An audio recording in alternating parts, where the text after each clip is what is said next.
전 세계 각국의 정관계, 재계 인사와 경제학자 등이 모여 세계 경제의 현안과 경제 문제에 대한 각종 해법 등을 논의하는 세계 경제 포럼이 올해도 열렸습니다. 스위스 다보스에서 열리는데 개최지 이름을 따서 다보스 포럼으로 불리기도 하는데요. 이 다보스 포럼에서 올해 세계 경제에 가장 위험한 것이 무엇인가를 투표했더니 극한 기상이 1위였다고 합니다. 오늘은 이 얘기 한번 해보도록 하겠습니다. 방기성 K웨더센터장 나왔습니다. 안녕하십니까? 네, 안녕하세요. 네, 이번 다보스 포럼에서 기후 전망도 발표했다고요? 그렇습니다. 최근에 그 다보스 포럼이 펴낸 글로벌 리스크 2024를 보면은 기후변화에 관한 정부 간 협의체의 기후변화 시나리오에 따라서 2030년대 초반에 가면 지구온도가 1.5도 임계점을 돌파하면서 수많은 재난과 지구적 체계 붕괴가 발생할 것이라고 예상을 했죠. 산호초 군락 파괴로 인한 해일 피해 심화, 해수면 상승 등 기후 난민, 기상이변 급등과 농업 생산량 축소, 만성적인 빈곤과 분쟁 등 많은 문제가 일어난다는 건데요. 보고서는 기후변화가 대부분 조용히 진행돼 영향력이 장기간에 걸쳐 축적되지만 그 영향은 식량이라든가 물이라든가 보건, 안보 전체에 영향을 미친다. 그 영향을 과소평가하거나 지나치게 불확실하다고 무시하면 기후에 대한 통제력을 완전히 잃어버릴 수 있다고 말합니다.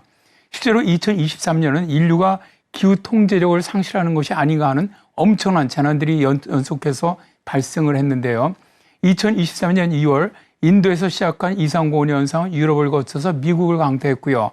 아시아에서도 중국과 일본에서 장기간의 폭염이 발생을 했습니다. 전 지구적인 기온도 6월부터 12월까지 가장 높은 기온을 기록을 했고요. 결국 2023년이 관측 이래 가장 더운 해가 되었습니다. 대홍수 같은 경우도 미국 서부 지역을 포함해서 뉴욕 등 동부 지역을 강타를 했고요. 유럽과 중국 그리고 우리나라도 7월 장마로 인한 대홍수로 피해가 아주 매우 컸었습니다. 태풍 같은 경우도 이례적으로 5월에 서태평양성에서 슈퍼 태풍 마와르가 발생을 해서 괌을 완전히 초토화시켰고요. 이어서 수많은 태풍들이 동아시아를 강타를 했죠. 슈퍼 엘니뇨로 인해서 세계 곳곳에서 가뭄과 홍수가 나타났고요. 최대로 많이 녹은 북극과 남극 빙하로 인해서 해수면 상승이 아주 심각했습니다. 또 해수 온도도 가장 높은 해였습니다. 그리스의 폭염과 대형 산불의 비참함을 본 유엔 사무총장 안토니오 구테우스는 이젠 지구온난화라는 말을 사용하지 말고 지구 가열화라는 단어를 사용해야 한다라고 주장할 정도로 극한 기상이 아주 많이 발생했었죠.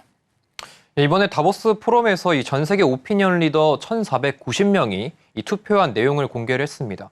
좀 어떤 투표였나요? 다보스 포럼 같은 경우는 작년이죠. 작년 4월에서 8월 사이에 전 세계 전문가 1,490명에게 2024년에 닥쳐올 34가지 지구적 위험 가운데 복수로 선택해서 투표를 하게 했고요. 이번에 그 결과를 발표를 했는데요. 설문은 당장 2024년에 전 세계 경제의 가장 큰 위협이 무엇인지, 그리고 그 다음이 2년간 전 세계 경제의 가장 큰 위협은 무엇인지, 마지막으로 전 세계 10년 동안 가장 큰 위협이 무엇인가를 선택하도록 만들었는데요. 먼저 올해 가장 큰 위험이 무엇인가를 공개를 했는데 극한 기상이 가장 강력하고 광범위한 파괴력을 지닌 위험으로 뽑았습니다.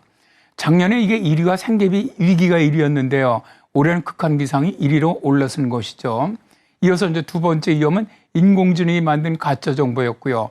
사회적 정책 대립이 3위였고요. 생계비 위기와 사이버 안전은 각각 4위와 5위로 지목됐습니다. 각각의 지지도를 보면 극한 기상이 66%를 얻었고요. 인공지능이 만든 가짜 정보가 53%, 사회 정치적 대립이 46%의 지지를 얻었으며 생계비 위기가 42%, 사이버 안전은 39%를 획득했지요. 네, 방금 말씀해 주셨지만 올해 세계 경제에서 가장 큰 리스크로 극한 기상이 뽑혔는데 그렇다면 앞으로 2년 동안 또 10년 동안은 가장 큰 경제적 리스크가 어떤 것들이 있을까요? 일단 2년 후인 2026년까지 세계 경제의 가장 위험한 요소에 대한 답변에서 1위는 인공지능이 만든 가짜 정보였고요. 두 번째가 극한 기상, 그리고 세 번째가 사회 양극화, 네 번째가 사이버 불안, 다섯 번째가 국가 간 무력 충돌이었습니다. 현재 전 세계적으로 인공지능이 만들어 배포하는 가짜 정보가 너무 많이 유통되는 문제점을 말한 것이죠. 그리고 이제 가장 장기 기간이죠. 5년에서 10년 동안 지구 경제를 위협하는 것은 무엇인가의 답변을 보면은 1위에서부터 4위가 모두 기후환경 문제였습니다. 1위가 극한 기상, 2위가 지구 체계의 치명적인 변화, 3위가 생물 다양성 감소와 생태계 붕괴, 4위가 천연자원 부족이었고요. 5위에 인공지능이 만든 가짜 정보였습니다. 전 세계를 이끌고 가는 오피니언 리더들은 단기부터 장기에 이르기까지 지구 경제의 가장 큰 위협이 극한 기상이라고 대답할 만큼 현재 기후위기는 정말 심각합니다. 다만 이번 설문조사에서 전 지구의 장기적인 위험을 보는 눈은 우리나라와 다른 나라의 차이가 좀 컸는데요. 주로 한국개발연구원 연구원들로 구성된 우리나라 응답자들은 34가지 위협 가운데 주로 경기 침체, 가계부채, 자산거품 붕괴, 노동력 부족, 자산 및 소득 불평등, 인플레이션 등을 지구적 위험으로 꼽았다고 합니다. 우리나라의 당장 눈앞에 닥친 위험을 주로 투표한 건데요. 우리나라 리더들도 전 지구적 위험을 볼 수 있는 안목이 있었으면 좋겠네요. 네, 잘 들었습니다. 지금까지 반기성 K웨더 센터장이었습니다. 오늘 말씀 감사합니다. 네, 감사합니다. 네.